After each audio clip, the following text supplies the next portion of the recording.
Welcome to the Art of Marketing Operations, a Taylor podcast.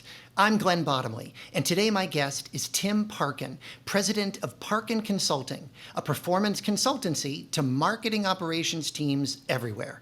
Thanks for joining me today, Tim. Hey, Glenn, thanks so much for having me. I'm really excited to have this conversation. Absolutely. Well, now, as you've been consulting with marketing operations teams all across the country and the globe, what have you found to be sort of the most common challenge that marketing operations teams are facing today? Absolutely. It's such a great question. I define performance as people times process times purpose. And so of those three pillars, I think they're really important. The number one challenge I've seen, though, is with process. And that's where I'm so excited for your podcast in particular, the art of marketing operations, because it's such a big need in marketing. We need to have better process. Yeah, exactly. I completely agree. And I think that when you miss that, or if you overlook that, you're just naturally going to miss things. All sorts of problems can get introduced, et cetera. And when you and I chatted earlier, you had mentioned that you regularly implore marketing operations teams to stop focusing on customers, but instead focus on actually fixing their own internal organizational problems first. So to me, this is actually a super provocative statement to tell a marketing person, hey, stop focusing on your customer, right? So, but I'm assuming you get some head scratching in meetings because of that, but I know that you've got a real logic behind this. So can you unpack that a bit more and explain that position? I would love to. I'm someone who was terrified of flying for a long time. That didn't stop me from traveling, but I would fly all the time and I would still be scared of it. And one of the things you learn if you watch the safety demonstrations on an airplane is that if the oxygen mask, God forbid, were to drop down, you need to put it on yourself first before you help other people. And the reason behind that, if the listeners don't know, is that if you don't, in a short amount of time period, you become unconscious. You can't operate at all. And this is the reality of marketing teams, that we look to our customers, to the people next to us, to try to help them. And in fact, we're forgetting to put our oxygen mask on ourselves first. And by doing so, we're rendering ourselves unconscious. We can't operate. And this is continually the issue I see with marketing teams globally. And whether you're an enterprise level organization or a startup, you have to put your oxygen mask on yourself first. You have to get your process and your operations in order. Otherwise, it doesn't matter who you're trying to serve. You'll never reach them. Mm-hmm. But now tell me a little bit more about that. So when you're actually talking to marketing operations teams and you're saying that, how do you start that conversation? Like, where should a marketing operations team start? Yeah, well, first you can identify the issue by asking them how things are going, looking at the results, looking at the performance, and you start to see the cracks forming, right? We all know the problems that are there. And marketing, the biggest challenge is that we have so many limitations. There's a limit of our budget. There's a limit of the team and our capacity and the time that we have. There's so many channels and tools to explore and new technologies and changes. So there's an issue there that we have to have a solid process. And I think everybody deep down understands that's a need and issue. What they don't understand is that it's within their control and that they don't have optimal processes. And there's tons of improvements that they can make that are very minimal in terms of the effort, but massive in terms of the reward. Mm-hmm, mm-hmm. I think that's key. Because I remember when you and I chatted before, you mentioned to me that there are sort of three focus areas that you generally work with marketing operations teams on. You mentioned waste, you mentioned lack of process, and a lack of purpose. And so let's actually focus on waste, because that's not an area that we've spoken a lot about on this podcast. And I remember you mentioning that there were sort of four key areas of waste. And I kind of want to go through each of those in greater detail. And those four I remember you mentioned were reporting, analysis, testing, and optimization, meaning there is waste in all four of those, which of course all of those are near and dear to our hearts in marketing operations teams everywhere. So let's start first with reporting. So in your opinion, how are marketing operations teams creating waste with their reporting efforts today? Oh, Glenn, there's so much, isn't there? Where do I begin? I think the biggest issue is we don't understand what we're reporting. We don't understand why we're reporting it. And as a result, we're just trying to report stuff for the sake of reporting. And there's a lot of nonsense and waste here. We're wasting our time and we're wasting our efforts. And compiling and putting these reports together is a huge waste because they don't matter at all. And we're looking at the wrong things. We're looking in the wrong places. We're measuring things incorrectly. So there's so much to unpack and uncover just in reporting itself that if you want to have success in marketing, you have to really know not only what you're measuring and not only why you're measuring it, but what are you going to do about it once you have those numbers. And I can't tell you the amount of meetings I've been in where some reporting is shared or at the executive level, you look at the numbers and it's like, well, great, what do we do with this? And what does this even mean? And oftentimes in teams on a process level, there's a lack of definition and a consensus about what the numbers mean, what the KPIs mean, how these metrics came to be. And if you don't have that, then you're completely wasting all the efforts that are built upon the foundation of that reporting level. Mm-hmm. Do you think one of the problems of that is that we are almost beholden to shrink-wrapped reports that are in martech platforms today? You buy a martech platform and it comes with 60 canned reports. So therefore, well, they must be important because the martech provider says that they're important. So I guess I need to start looking at those. So is that one of the reasons why you believe that marketing operations teams sort of take their eye off the ball and maybe measuring the wrong things? And if that is the case, how do you bring it back to sort of true north to make sure that we're focused on the right things? Yeah, it's a great question. And I think you've hit on something really key there, which is yes, we are prescribed cookie cutter templates, and we often build upon those or accept them as the truth and the way we should be doing things. And we have to completely disregard that. One, because they're generic in general by intention, by design, but two, because there's so much nonsense in those that doesn't really matter for our day-to-day, depending on your strategy and your industry, et cetera. But I think the real issue that you're hitting upon is a lack of critical thinking. One of my favorite books of all time, which applies to marketing, is called Don't Make Me Think. And it's a book about usability. And it's a brilliant book. Everyone should read it. But the author, Steve Krug, his consultant firm is called Advanced Common Sense. And I think that's what more of us need is advanced common sense. We need to think critically about why are we reporting, what should we be reporting on, and how will this actually be used. And I think marketing operations teams in particular have a rationale and a justification for pushing back on the requests of reporting to say, I know you're asking for this report, I know you want this information, but why? How will it be used? Let me understand that so I can give you what you actually need. Because there's a difference between what people want and what people need, especially when it comes to reporting. And we need to leave reporting and the requirements and requests of reporting to the experts who can understand and translate what business objective are you trying to improve or make happen, and then what reporting will help drive that change. And there's definitely, as this podcast implies, an art to that. It's not so simple that we can just, as you said, download some template and use that and hope to have success. Mm-hmm. I love that response. Don't even get me started on that book. I love that book. Don't Make Me Think, one of my favorite books ever. I absolutely support you 100% with recommending that book. It is a phenomenal textbook on just how should you create not only an interface, but it can be used in so many ways. I have quoted that book so many times with my staffs over the years. Absolutely love that book. So I'm so happy that you mentioned it because I love that so much. I'm so glad. And to your point, I think that there is such an abundance of data that is out there. And as you mentioned, the critical thinking, and I think also the experience and insights that it takes to be brutal in your analysis to say, that's not important. We're not going to measure XYZ because that's more of a vanity metric, or this is only there because most people look at that, but this doesn't drive our business. It doesn't actually influence our business or grow our business.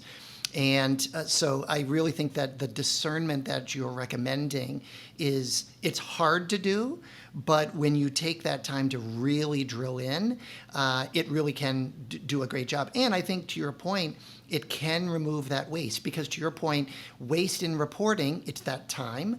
It is the effort to actually do that, the organizational weight that it introduces to have an unnecessary report now being consumed by executive management, sales, marketing, whoever it is. So it does introduce a lot of that waste. So to your point, by going in with that sort of laser focus and determining which metrics are the most important, it absolutely can bring that level of focus and, to your point, reduce the waste. And Glenn, I think you're hitting on something really interesting there. May I double click on that? Because I think that this is a need of the operations team and role to really drive this in terms of, you mentioned vanity metrics and the reports that we just kind of pull off the shelf. Some of the frontline marketing staff, marketing team can often get caught up in that. And what I mean by that is if I think about paid channels as an example, or even organic social as an example, a lot of the people who manage those are wonderful people, great marketers, but they often use those vanity metrics to justify their job and their contribution. And I think on the operations side, we have a responsibility to partner with people like that and help them understand a lot of this doesn't matter. A lot of this doesn't align to our objectives, to the things we're trying to drive towards. And let's focus on the key things that will actually make a difference.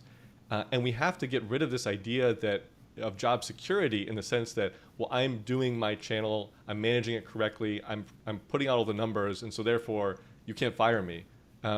This is more of a conversation about alignment within the organization, but when we can achieve that alignment, then operations can help support the analytics and the reporting capabilities to drive towards those objectives that everyone's aligned to. So there's a much bigger play here, but one of the problems I often see is that any specific channel manager or channel owner is often the culprit, I'd say, of this type of reporting, and then it gets passed up the chain as you described, and it's just accepted because, well, that's the channel expert, they know better, so why challenge it? But I agree with you, we have to cut down most of what we're doing because most of it is a waste. And I talk about prioritization in the terms of ruthless prioritization. We have to be absolutely ruthless, as you said, that most of what we look at, most of the data we have, most of it doesn't matter. So why waste our time and effort and energy on it? Because all it does is create more noise. And you mentioned sales and the executive level, they get distracted by every number and every graph. So the less is better in this case, for sure. Yeah, and I think to your point, alignment is so key there. And I would add to alignment, I would say a yes and by adding incentivization or what are the incentives? And it could be, to your point, performance incentives. It could be compensation incentives. Who knows? So I think to your point, organizational alignment. But the alignment of the data and how are we incentivizing behavior in the organization? Because that, to your point, I think helps to define sort of the metrics that seem to be important. But if you set that aside, you get that alignment right, you get the incentives right. I think that waste starts to have an exit door out of the organization. Absolutely. And because we align so much on Don't Make Me Think, which I'm over the moon with. I love finding people who get it and have known the book for a while. One more I'll just throw out there for the listeners in terms of reporting is a book called How to Measure Anything. And it's a fascinating read, and it's not specifically marketing related, but the book actually begins with a demonstration of how do you measure the impact of a nuclear bomb or any kind of large explosive like that, where obviously you can't be close to it, devices can't measure it. And so how do you calculate that? And they have a very rudimentary system that they use to do this. And it's a fascinating book. But it really goes into, you may think there are things you're thinking about right now that you can't measure. Attribution is a huge topic in marketing and in operations. But read this book because it's a fascinating new perspective, I think, on how to think differently about measuring things and reporting on things. And it changed my perspective, certainly, and I hope it does for listeners as well. That's great. I appreciate that tip. I'm going to check that one out. I love reading new topics, new books. So that's fantastic. Thanks so much. Well, and actually that actually is a good segue maybe to the second part. So we talked about reporting. Next up, we've got analysis, testing, and optimization. So let's jump to analysis. So How now then, based on everything we just talked about reporting, how do you believe that marketing operations teams are generating waste with their analysis efforts today? And what sort of actionable improvement or recommendations could you recommend? Yeah, analysis is so key because analysis is the activity, but the output is insights. And you can't do marketing without insights. Or I suppose you can, but it's like driving your car with your eyes closed. You either have to go really slow or you're going to hit something and have a terrible accident. And this is how most marketing teams operate is they do rudimentary analysis or they frankly don't do analysis or they're doing it completely wrong. And you need insights, and the whole team needs insights. And as the operations role, you need to support the team with those insights because you own, this function of reporting.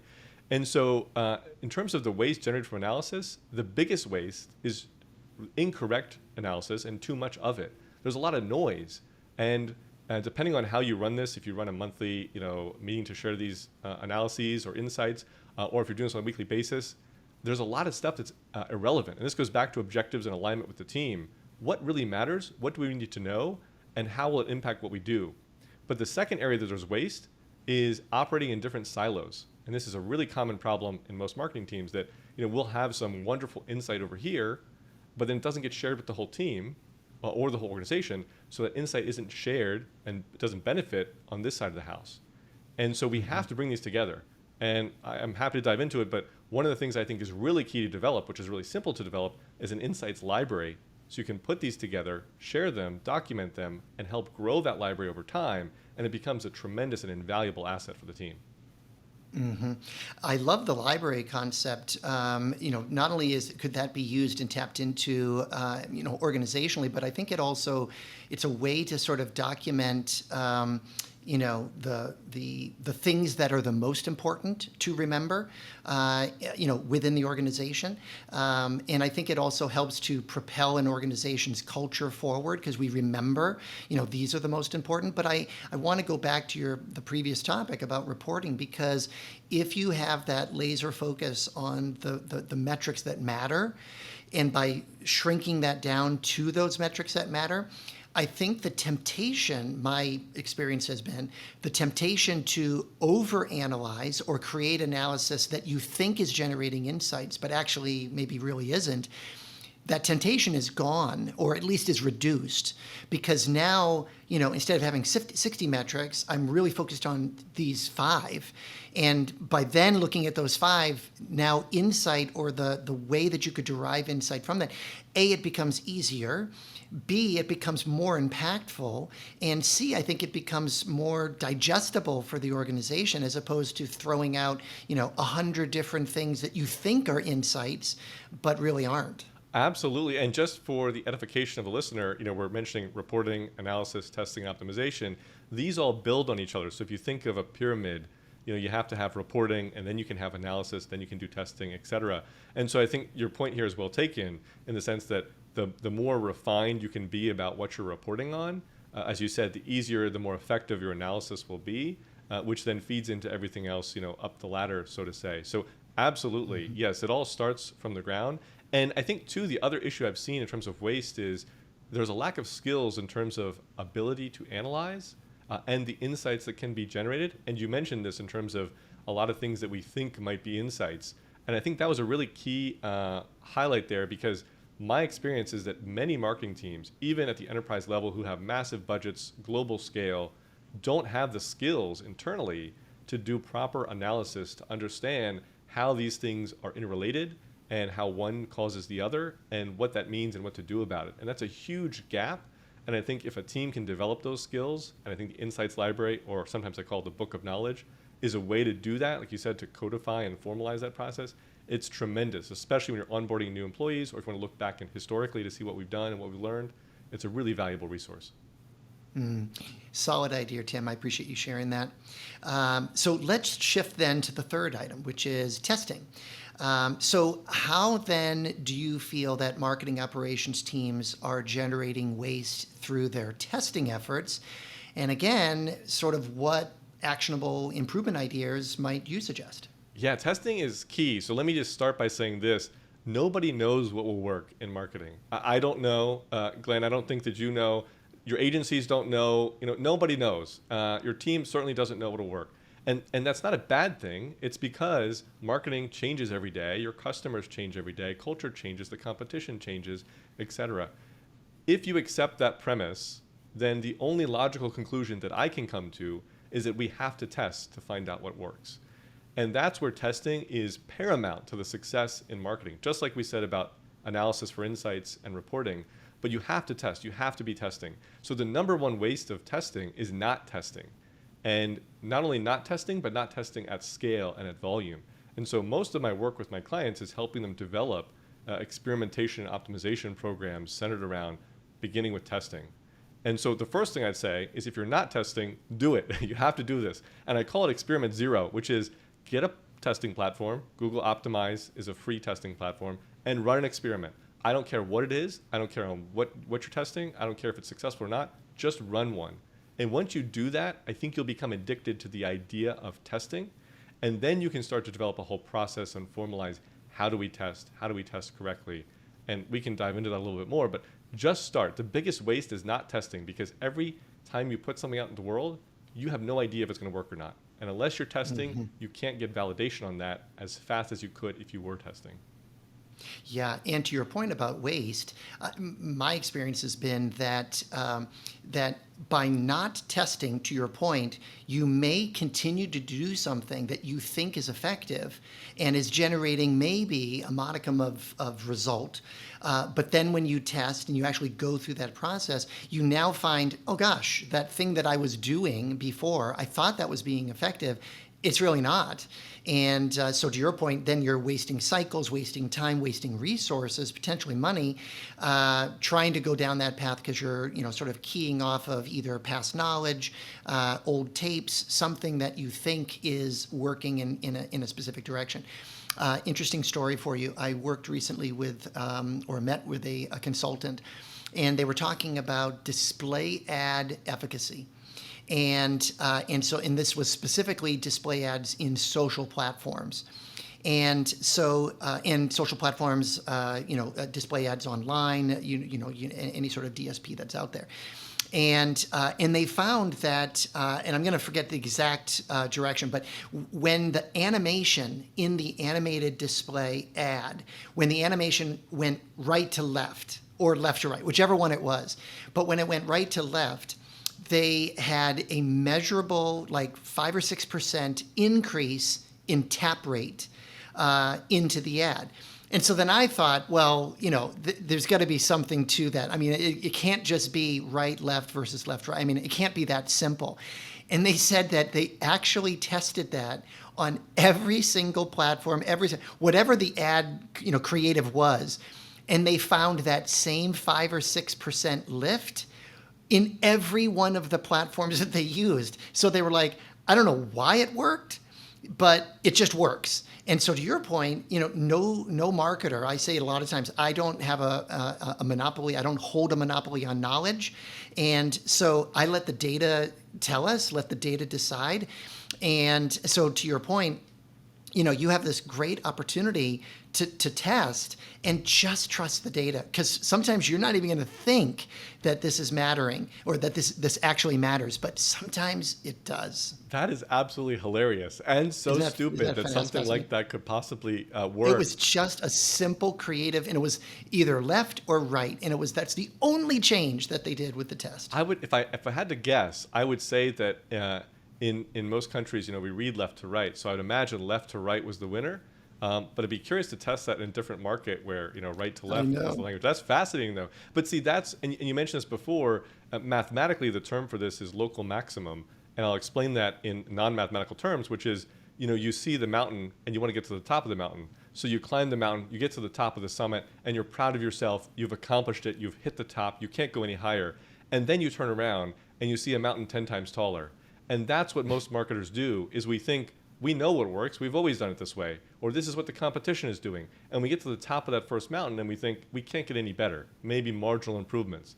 But we fail to realize, as you said, there might be a whole new approach out there that we haven't tested, that we haven't tried. And this is why we have to be focused on testing. And from my perspective, it's test-driven marketing. The testing should drive your marketing and help drive your strategy even. And this is, like I said, what I help my clients with on a large extent. But one more comment here that's really important about testing. It's not about the results. It's not about the outcomes. It's about the insights that you learn from testing. You're learning what works, and more importantly, you're learning what doesn't work. And this goes back to Thomas Edison. He said, I didn't fail. I found 10,000 ways that didn't work. That's the epitome of testing. And so don't be upset if you run tests and you don't get a win every time. I don't either. My clients don't either. But we learn every time, and that's what's most important about testing. Yeah, I love that. I would also add to that it's like you say, it's not the outcome that necessarily matters. It is the muscle that you're developing. Absolutely. It's that muscle you're strengthening of learning how to test and then inculcating that in your daily operations, your culture of your marketing team, and that muscle strength. It just gets better and better the more you do it. And like you said, that then goes into the book of knowledge or the insights library and helps the team develop that culture, which this really is a culture thing. It's not just a tactical thing of let's test, let's try things. It's a culture thing of let's think, what could we test? How do we validate this as fast as possible? And if I may, I'll share quickly a story of TripAdvisor, one of the biggest travel sites in the world. The CEO came up with this, and they still do it to this day, I believe. It's called the 404 test, where before they develop a product or a page or anything on their website, they'll just put a link to it on the website, and they don't build the following page. So if you click that link, it goes nowhere, and it says 404, on your browser, which is the error code for if a link doesn't work. And what they found is that when people click that link and see the 404 page, they assume it's their internet or their browser or their computer. They don't think it's a problem with TripAdvisor's website, which is a benefit to them because now TripAdvisor can just put links on their website, see if people click it, and if a lot of people click it, they say, aha, this is a good idea, let's go and build it out. And if no one clicks it, they say, I'm glad we didn't waste our time building out this expensive feature and product, etc. So do the same thing. Validation is the key to speed, and speed is the key to figuring things out faster and getting better results sooner. So how can you validate in your marketing? What's the first step to save you, as we're saying, the waste and the time and the effort and the money, and to figure out what works faster? Yeah, excellent points. Excellent points, and a great segue to that fourth and final topic on optimization. I think this is really good. So, so when you think about optimization, then how are you seeing marketing operations teams generating waste with their optimization efforts? And again, what ideas or recommendations might you have for them? One of the biggest issues I see with optimization is that we think linearly. We think about a funnel. And so we start at the top of that funnel or the beginning of that journey, and we start to optimize that and get towards the end. And that makes sense when you think about it, because at the top, there's the most traffic, there's the most visitors, there's the most views and clicks and all that good stuff. And you should optimize from the beginning. I'm not saying don't do that, but most valuable place to start is at the end, because that's when you've gotten people all the way through your journey, through your funnel, however you want to describe it, and they're about to take the most valuable action, whether that's a purchase or a consultation or a demo, whatever it is, and then you lose them for some reason or another. That's where you need to optimize. Start your optimization there, because that has a much higher return and a much higher impact on all of your marketing. So start with the end in mind, begin there. You can also do some optimization at the beginning, but most valuable place to optimize is at the end. I think that's a great model. I think it's an effective model, and I would see that. I think a lot of marketing operations teams would benefit from just taking that line of thinking. I think that's excellent. Now, one other thought then, when you think about how you are working with marketing operations teams, two additional topics here that I'd like to kind of explore with you. So as you're working with marketing operations teams, what role then are you seeing with sort of internal auditing? Are you finding that marketing operations teams are doing sort of that internal audit, keeping themselves honest across all of these various areas? Talk to us a little bit about what your view of that is. Yeah, I think, honestly, and why I'm so excited about this podcast is marketing operations is still a new discovery, I'd say. It feels like, in my experience, this has always been a need and always existed, but no one had a label for it. No one had a name for it. And so a lot of my clients really don't have the organizational structure built in for marketing operations. There are some people who maybe support that, but it's not their official title. There's not a team of marketing operations specialists, et cetera. So I think that's the first observation I've had, is that there's not a formalization of this, and there really needs to be. I think the second part in terms of internal auditing is, yes, if you have a really exceptional professional in this role, they will be doing that, and they're aware of the need to do that. But frankly, that's often why I'm brought in as an outsider. I often joke with my clients, half joking, half serious, that I'm ignorant, and that's why they pay me, because I can come in and ask the dumb, obvious questions that no one internally is willing to ask, because they're going to be exposed for not having done something or having done not the optimal way. So I think that you need to have some outside perspective, whether you work with a consultant or you do some training for your team, or you bring in the right people internally to your team who can be tasked with doing that on a regular basis. It's really important. And that second part of what I said is most important, which is on a regular basis. This isn't something you do one time and then you solve the problem for good. As you keep adding to the system and adding people and tools and technology, et cetera, the problems are always going to be there. So you have to keep reviewing and auditing to find those issues and crush them. Well, and as you are working with marketing operations teams everywhere, when you look at how those teams are integrating physical marketing impressions, so things like physical kits or signs and graphics or cards or point of sale, direct mail, anything sort of physical in their marketing approaches, and then how they're blending that with their digital marketing efforts. What has been some of the things that you're finding that companies and organizations are doing today in this sort of integrated world? It's all about integrated now, right? And you have to be integrated. And too many companies are thinking about just digital, and they've disregarded, perhaps because of the pandemic, the idea of physical. And I think it became more difficult depending on your industry, like B2B with people working at home and things of the nature. But yes, my best clients certainly have an integrated approach and understand that we can connect the digital and the physical, and that we need to. And your competition may not be as sufficiently advanced as you if you're able to do that. I'll give you an example. I was looking at a modern mattress site the other day. Didn't opt in or anything, didn't give them my address. They don't no information from me. 3 days later, I get a postcard in the mail about that mattress company, with an offer. That's the type of marketing, the level that we all need to be at. Is it creepy? Yes, but get used to it, because this is the norm now, and consumers are going to become more and more acclimated that that's the norm. And if you can't do that, if you don't have the functionality to do that, and if you're writing off physical and direct mail as, that's old school, then you're missing the boat here. It is about integrated. It is about reaching the consumer where they're at, and they're getting physical mail. They're seeing, billboards. They're seeing the signs. So you need to do this. It's not an optional. It's a necessity. And one of the problems I see with marketing teams is we think too digital. We live in a digital world. We're in this digital bubble. But marketing is not just digital. We need to think bigger than that. Mm-hmm.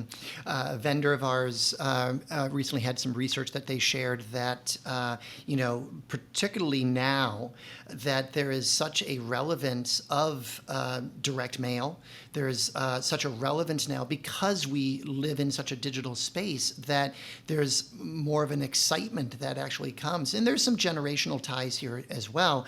But the physical retargeting that you mentioned, we are so used to digital retargeting, but that physical retargeting that you just mentioned, having that postcard come, et cetera, it's powerful when you think about what that actually does.